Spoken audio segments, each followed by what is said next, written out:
यह video number 2 है कि ऐसे कंप्लायंस जो हमें 31 मार्च 2025 से पहले करने हैं या फिर ऐसे कंप्लायंस जो 1/4/25 से एप्लीकेबल हो जाएंगे। तो इसमें पहला आता है आईएसडी कंप्लायंस। आईएसडी कंप्लायंस का मतलब होता है इनपुट सर्विस डिस्ट्रीब्यूटेड, जो कि 1/4/2025 से एप्लीकेबल हो जाएगा।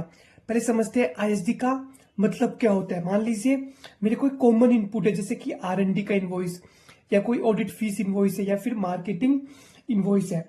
अब ये जो इनवॉइस है ये सारे जाते थे मेरे एड ऑफिस को, ठीक है। लेकिन ये जो इनवॉइस है ये तो मेरे ब्रांच 4 के लिए भी था, ब्रांच 3 के लिए भी था, ब्रांच 2 के लिए भी था, ब्रांच 1 के लिए भी था। लेकिन जो इनवॉइस मेरा गया वो तो सिर्फ किसको गया, एड ऑफिस को गया है। अब ऐसे में जो मेरे को इनपुट जो डिस्ट्रीब्यूट करना है बाकी ब्रांचेस को, तो वो मैं कर सकता हूं इनपुट सर्विस डिस्ट्रीब्यूटर मैकेनिज्म के थ्रू। इसलिए मेरे लिए मैंडेटरी है कि मैं आईएसडी का रजिस्ट्रेशन लूं, किसमें, एचओ स्टेट्स के अंदर। अब इसमें क्या है, अगर कॉमन आईटीसी है तो अपने को आईएसडी का रजिस्ट्रेशन लेना पड़ेगा, किसके लिए, ब्रांचेस को आईटीसी का डिस्ट्रीब्यूट करने के लिए। अब जो आईटीसी का डिस्ट्रीब्यूशन होगा वो टर्नओवर बेसिस पे होगा। इसकी जीएसटीआर 6 रिटर्न फाइल जाएगी,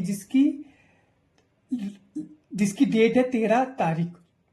ये केवल सर्विस पर एप्लीकेबल होगा, गुड्स के ऊपर एप्लीकेबल नहीं होगा।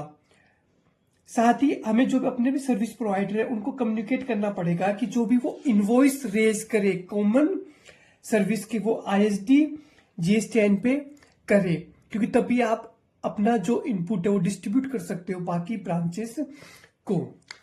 अब बात करते हैं ऐसे कंप्लायंस जो हमें 31 मार्च से पहले करने हैं। सबसे पहला आता है, यदि आप एक्सपोर्ट करते हैं अंडर एलयूटी में, तो आप फाइनेंशियल ईयर 25-26 के लिए क्या करना पड़ेगा, आपको एलयूटी फाइल करनी पड़ेगी।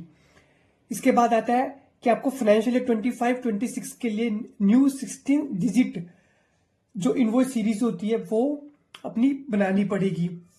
साथ ही अगर आप एक ट्रांसपोर्टर है, जीटीए है, तो आपको डिक्लेरेशन देना पड़ेगा यदि आप ऑप्टिंग कर रहे हैं फॉरवर्ड चार्ज या फिर रिवर्स चार्ज। अगर आप फॉरवर्ड चार्ज ऑप्टिंग कर रहे हैं तो एनेक्जर 5th फाइल करना पड़ेगा। यही यदि आप रिवर्स चार्ज ऑप्ट कर रहे हैं तो आपको एनेक्जर 6th फाइल करना पड़ेगा।